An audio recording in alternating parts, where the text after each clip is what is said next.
दोस्तों एक्सेल के इस अमेजिंग एंड पावरफुल वीडियो में आप सभी का स्वागत है। जहां पर आज हम सीखने वाले हैं स्टॉक मैनेजमेंट सिस्टम क्रिएट करना, या फिर आप आसान भाषा में समझ लो जैसे कि अगर आप कहीं पर भी काम कर रहे हो जहां पर स्टॉक वगैरह आपको मैनेज करना पड़ता हो, तो वहां पे आपको क्लोजिंग स्टॉक मेंटेन करना पड़ता है, चाहे वो मंथली बेसिस पर हो या फिर एनुअल बेसिस पर हो। तो आज के इस वीडियो में आप पॉइंट टू पॉइंट समझोगे कि ये जो सारा पैरामीटर है इसे कैसे क्रिएट करोगे और कैसे इजीली यूज कर पाओगे। तो शुरू करते हैं आज की इस वीडियो को। और फिर यहाँ पर हम कंप्यूटर स्क्रीन पर आ जाते हैं और यहाँ पर सबसे पहले हम एक पैरामीटर बनाएंगे जो कि आप ऑन स्क्रीन देखेंगे। तो चलिए यहाँ पर हम सबसे पहले इन दो कॉलम को सेलेक्ट करेंगे और सेलेक्ट करने के बाद फिर यहाँ पर आप मर्ज एंड सेंटर कर देना है। और फिर यहाँ पर हम लिखेंगे स्टॉक मैनेजमेंट ऑफ 2023 और फिर इसके बाद इसे सिलेक्ट करना है और यहाँ से फॉन्ट स्टाइल कोई भी हम ले लेंगे और फॉन्ट साइज को थोड़ा इंक्रीज कर लीजिए। और यहाँ पर फिर एक बैकग्राउंड में कलर अप्लाई करना है, तो यहाँ पर हम जाएंगे फिल कलर वाले ऑप्शन पर और यहाँ से क्लिक करके यहाँ पर मैं एक कलर ले लेता हूँ और फॉन्ट कलर वाले ऑप्शन पर क्लिक करके यहाँ पर मैं फॉन्ट को व्हाइट कलर कर देता हूँ। और फिर इसके बाद यहाँ पर इन दोनों सेल को सिलेक्ट करना है और इसे मर्ज एंड सेंटर कर देना और फिर यहाँ पर आपको लिखना है SR नंबर और इसके बाद फिर अलाइनमेंट को मिडिल में कर देना है। और फिर इसके बाद इन दोनों सेल को सिलेक्ट करना है और फिर यहाँ पर आपको लिखना है आइटम मर्ज एंड सेंटर करके इसमें लिखना है आपको आइटम। और फिर इसके बाद यहाँ पर 3 कॉलम को सिलेक्ट कीजिए और इसे भी मर्ज एंड सेंटर कर दीजिए और फिर यहाँ पर आप लिखिए परचेज और फिर इसके बाद नीचे चले आएंगे और यहाँ पर मैं लिखूंगा क्वांटिटी और फिर इसके बाद यहाँ पर हम लिखेंगे रेट और फिर इसके बाद यहाँ पर हम लिखेंगे अमाउंट और फिर इसके बाद टैब प्रेस करना है। यहाँ पर आपको 3 कॉलम को सिलेक्ट करना है और इसे भी मर्ज एंड सेंटर कर देना है और फिर इसके बाद यहाँ पर आपको लिखना है सेल्स और फिर नीचे आना है, फिर यहाँ पर आपको लिखना है क्वांटिटी और फिर इसके बाद यहाँ पर लिखना है रेट और फिर इसके बाद टैब प्रेस करके यहाँ पर लिखना है अमाउंट और फिर इसके बाद यहाँ पर 2 कॉलम को सिलेक्ट करना है और इसे भी मर्ज एंड सेंटर करना है। अब यहाँ पर आपको लिखना है क्लोजिंग स्टॉक और फिर इसके बाद नीचे आना है, यहाँ पर लिखना है क्वांटिटी और फिर इसके बाद टैब प्रेस करना है, यहाँ पर लिखना है अमाउंट और फिर इसके बाद इन दोनों सेल को सिलेक्ट करना है और मर्ज एंड सेंटर कर देना है। अब यहाँ पर लिखना है प्रॉफिट एंड लॉस, यहाँ पर प्रॉफिट एंड लॉस और फिर इसके बाद इसको थोड़ा सा बड़ा कर लीजिए। तो यहाँ पर मैंने इतना कर लिया। अब इसे अलाइनमेंट को मिडिल में कर लीजिए और इसके बाद इसे सेलेक्ट कीजिए और यहाँ से आप इसे अलाइनमेंट को मिडिल में कर सेंटर में कर लीजिए और इसके बाद इसे सेलेक्ट कीजिए, इसे भी आप सेंटर में कर लीजिए और फिर इसके बाद इन सबको सेलेक्ट करेंगे इस पूरे कॉलम को और इसे अलाइनमेंट को मिडिल में और अलाइनमेंट को सेंटर में कर लेंगे।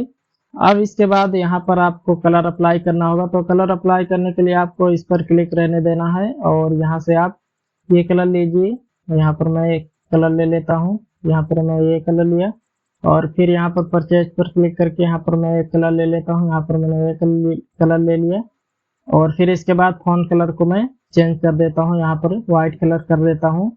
अब इसके बाद इन दोनों को सिलेक्ट करना है, तीनों को, और फिर फिल कलर वाले ऑप्शन में जाके यहाँ पर मैं ये कलर कर देता हूँ और फिर इसके बाद सेल्स पर क्लिक करना है और यहाँ पर कोई एक कलर अप्लाई कर लेना है। तो यहाँ पर मैं ग्रीन कलर करूँगा और इसे वाइट कलर कर देता हूँ फ़ॉन्ट कलर को। और फिर इसके बाद इसे सेलेक्ट करना है और बैक कलर अप्लाई करना है। तो यहाँ पर चलिए मैं ये कलर ले लेता हूँ और फिर इसके बाद स्टॉक क्लोजिंग स्टॉक पर क्लिक कीजिए और फिर यहाँ पर कोई एक कलर ले लीजिए। चलिए यहाँ पर मैं येलो कलर लेता हूँ और फिर इसके बाद इन दोनों को सिलेक्ट कीजिए, यहाँ से कोई एक कलर ले लीजिए। चलिए यहाँ पर मैं लाइट ग्रीन कलर ले लेता हूँ और अब इसके बाद फिर यहाँ पर आपको इन सबको सिलेक्ट करना है और सिलेक्ट करने के बाद आपको यहाँ पर सिलेक्ट कर लेना है जहाँ तक आपको डेटा चाहिए। तो यहाँ पर हमें डेटा यहाँ तक चाहिए और फिर इसके बाद ऑल बॉर्डर पर क्लिक करके यहाँ से आप ऑल बॉर्डर पर क्लिक कर लीजिए और फिर इसके बाद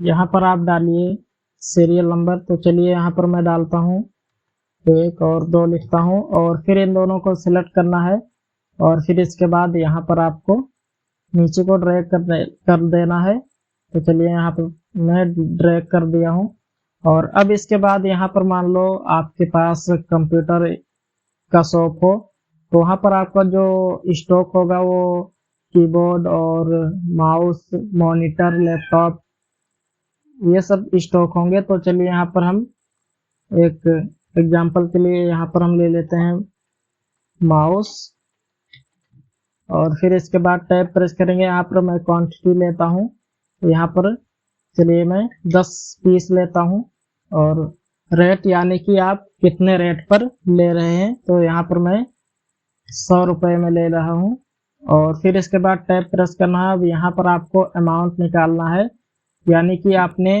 10 पीस 100 रुपये में माउस लिया है तो वो कितने रुपए का हुआ है। तो इसके लिए आपको इक्वल लगाना है और मल्टीप्लाई कर देना है, क्वांटिटी से मल्टीप्लाई कर देना है रेट को और इंटर प्रेस करना है। तो यहाँ पर देखिए आपका जो 10 पीस माउस था वो 100 रुपए के रेट में 1000 का हुआ है। अब इसी तरह हम यहाँ पर सेल्स वाले कॉलम में आएंगे और यहाँ पर मैंने 10 पीस में से यहाँ पर मैंने 5 पीस को सेल कर दिया और वो मैंने 100 रुपये में यहाँ पर परचेज किया था और यहाँ पर मैंने 200 रुपये में सेल किया। अब यहाँ पर अमाउंट निकालना होगा तो यानी कि मैंने 5 पीस 200 रुपये में कितना सेल किया तो यहाँ पर अमाउंट कितना होगा। तो यहाँ पर चलिए इक्वल लगाना है और फिर मल्टीप्लाई कर देना है आपको। यहाँ पर आपको क्वांटिटी को रेट से मल्टीप्लाई कर देना है और इंटर प्रेस कीजिए। फिर यहाँ पर देखिए यहाँ पर आपने जो 5 माउस सेल किया है 200 रुपये में, यहाँ पर आपका 1000 का माउस सेल हुआ है 200 रुपये के रेट में। अब यहाँ पर आता है क्लोजिंग स्टॉक यानी कि आपका जो स्टॉक बचा हुआ है। जैसे कि मान लो यहाँ पर क्वांटिटी में आता हूँ और यहाँ पर मैं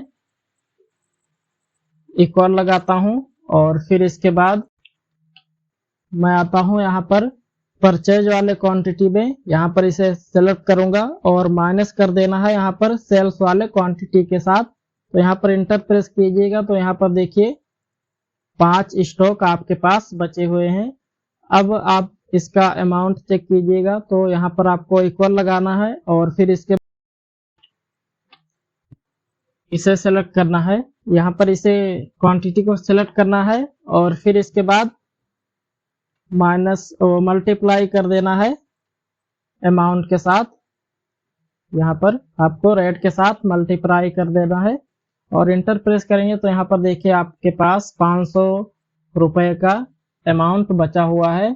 अब इसी तरह यहाँ पर हम प्रॉफिट एंड लॉस का डेटा निकालेंगे। तो चलिए यहाँ पर आपको इक्वल लगाना है। यहाँ पर फिर इक्वल लगाने के बाद आपको अमाउंट को सिलेक्ट करना है और फिर अब यहाँ पर आपको सेल्स वाले अमाउंट को प्लस कर देना है, सेल्स वाले अमाउंट को, और फिर माइनस कर देना है यहाँ पर आपको परचेज वाले अमाउंट को, और फिर इसके बाद इंटर प्रेस करना है। तो यहाँ पर देखिए आपका 500 रुपये का प्रॉफिट हुआ है, यानी कि आपने 500 रुपये प्रॉफिट कमाया है। फिर इसके बाद यहाँ पर हम एक स्टॉक और ऐड करेंगे।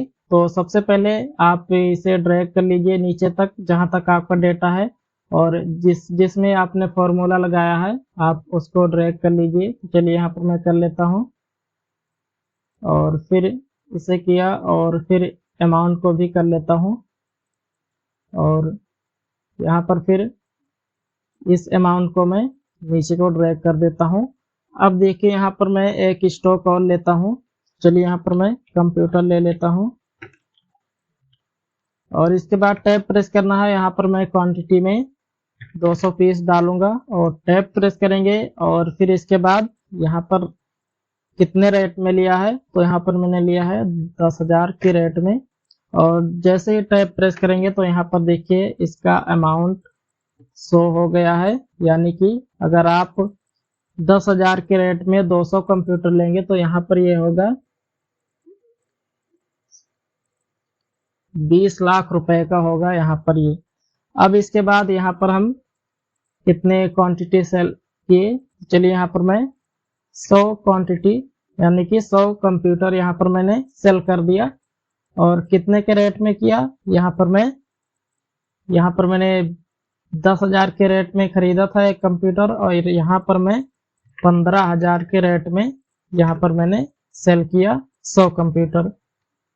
अब इसके बाद यहाँ पर देखिए 1 लाख, यहाँ पर 1.5 लाख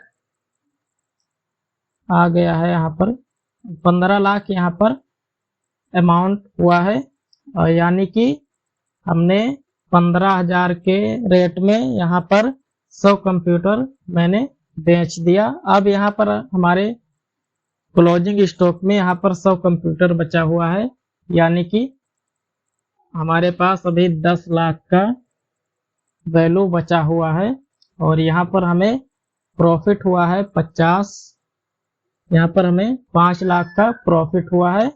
अब इसी तरह यहाँ पर हम एक डेटा और पुट ऑन कर लेते हैं, और फिर इसके बाद यहाँ पर मैं लिख लेता हूँ कीबोर्ड,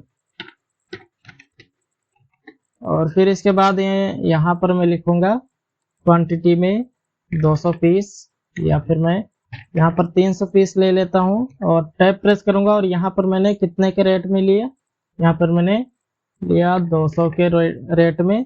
और फिर इसके बाद जैसे ही टैब प्रेस करूंगा तो यहाँ पर देखिए मैंने 200 के रेट में यहाँ पर 300 कीबोर्ड लिए, तो यहाँ पर ये हो गया 60,000 रुपये का। और फिर इसके बाद टैब प्रेस करना है, और यहाँ पर मैंने सेल्स किया, यहाँ पर मैंने 150 कीबोर्ड को सेल कर दिया। और कितने में किया, मैंने यहाँ पर 200 रुपये में खरीदा था, तो यहाँ पर मैं सेल कर देता हूँ 400 रुपये में। और फिर टैब प्रेस करूंगा तो यहाँ पर देखिए अमाउंट आ गया 60,000 रुपये। तो यहाँ पर देखिए मैंने 150 कंप्यूटर यहाँ पर मैंने परचेज किया था 300 कंप्यूटर 200 रुपये की रेट में, और यहाँ पर मैं सेल कर दिया 400 रुपये की रेट में 150 कंप्यूटर। अब यहाँ पर हमारा 60,000 अमाउंट हुआ है, यानी कि 60,000 रुपये का मैंने 150 कंप्यूटर 400 रुपये की रेट में बेच दिया है। अब यहाँ पर हमारा 150 कंप्यूटर हमारा अभी बचा हुआ है, यानी कि 30,000 का स्टॉक अभी बचा हुआ है, और यहाँ पर फिर हमें 30,000 का प्रॉफिट हुआ है। तो इसी तरह हम चलिए डेटा को पुट ऑन कर लेते हैं। तो यहाँ पर देखिए मैंने सारा डेटा पुट ऑन कर लिया हूँ। अब इसे आप सेलेक्ट कीजिए, पूरा आपका जहाँ तक डेटा है वहाँ तक सेलेक्ट कर लेना है, और फिर इसके बाद यहाँ पर आप इसे अलाइनमेंट को सेंटर में कर लीजिए और मिडिल में कर लीजिए। तो यहाँ पर देखिए हमारा जो टेस्ट था वो मिडिल में हो चुका है। अब इसके बाद आप यहाँ पर कलर अप्लाई कर सकते हैं इसमें, या फिर आपने जो ये क्वांटिटी लिखा है इसमें आप अगर PCS रहेगा लास्ट में, तो देखने में काफ़ी अच्छा भी लगेगा। तो इसके लिए आप सेलेक्ट कीजिए इसे नीचे तक पूरा और कीबोर्ड से Ctrl+1 प्रेस कीजिए और फिर इसके बाद आपके सामने एक पॉपअप विंडो ओपन होगी और फिर यहाँ पर आप कस्टम पर क्लिक कीजिए और जनरल को डिलीट कर दीजिए। इसके बाद आप हैश लगाइए और फिर डबल कोट के अंदर यहाँ पर लिखिए PCS और फिर डबल कोट क्लोज कीजिए और इंटर प्रेस कीजिए। तो यहाँ पर देखिए आपने जो क्वांटिटी में लिखा था 10 क्वांटिटी, अब यहाँ पर बीच में PCS भी जुड़कर आ रहा है, यानी कि 10 पीस, 200 पीस, 300 पीस। और इसी तरह आप चाहे तो क्वांटिटी में यहाँ पर अमाउंट में भी लगा सकते हैं और यहाँ पर क्वांटिटी में चाहे तो लगा सकते हैं, पर यहाँ पर मैंने एग्जांपल के लिए बता दिया हो। और फिर इसके बाद आप यहाँ पर चाहे तो इसे सेलेक्ट करके यहाँ पर इसे कलर अप्लाई कर सकते हैं। तो यहाँ पर मैंने रेड कलर लिया और फिर इसके बाद मैं यहाँ पर इसे सेलेक्ट करता हूँ। यहाँ पर मैंने येलो कलर कर लिया और इसके बाद फिर इसे मैं सेलेक्ट करता हूँ और यहाँ पर मैं ये कलर अप्लाई कर लेता हूँ और फिर इसके बाद इसे सेलेक्ट किया और यहाँ पर मैं ये वाला कलर अप्लाई कर लेता हूँ और फिर इसके बाद मैंने इतना इसे सेलेक्ट किया और यहाँ पर मैं ये कलर कर लेता हूँ और फिर इसे मैं सेलेक्ट किया और इसके बाद फिर यहाँ पर मैं ये वाला कलर अप्लाई कर लेता हूँ और इसके बाद मैं इसको सेलेक्ट करके यहाँ पर मैं कर लेता हूँ और फिर इसके बाद आप इसे सेलेक्ट कीजिए और यहाँ पर मैं ये कलर करता हूँ और इसके बाद इसे सेलेक्ट कीजिए, यहाँ पर लाइट ग्रीन कलर कर लीजिए और फिर इसके बाद इसे सेलेक्ट कीजिए, यहाँ पर आप रेड कलर कर लीजिए और फिर इसके बाद इसे सेलेक्ट कीजिए, यहाँ से आप इसे ग्रीन कलर कर लीजिए। अब देखिए यहाँ पर देखने में काफ़ी अच्छा दिखाई दे रहा है। तो इसी तरह MS Excel का यूज करके आप स्टॉक मैनेजमेंट का प्रैक्टिकल कर सकते हैं, यहाँ पर परचेज, सेल, क्लोजिंग स्टॉक। तो आई होप कि आपको ये वीडियो पसंद आई होगी और वीडियो पसंद आई हो तो वीडियो को लाइक कीजिए और चैनल पर नए हो तो चैनल को सब्सक्राइब कर लीजिए इसी तरह अमेजिंग वीडियो देखने के लिए। तो चलिए दोस्तों, वीडियो को यहीं पर एंड करते हैं और मिलते हैं किसी नेक्स्ट वीडियो में किसी नए टॉपिक के साथ। तब तक के लिए जय हिंद, वंदे मातरम।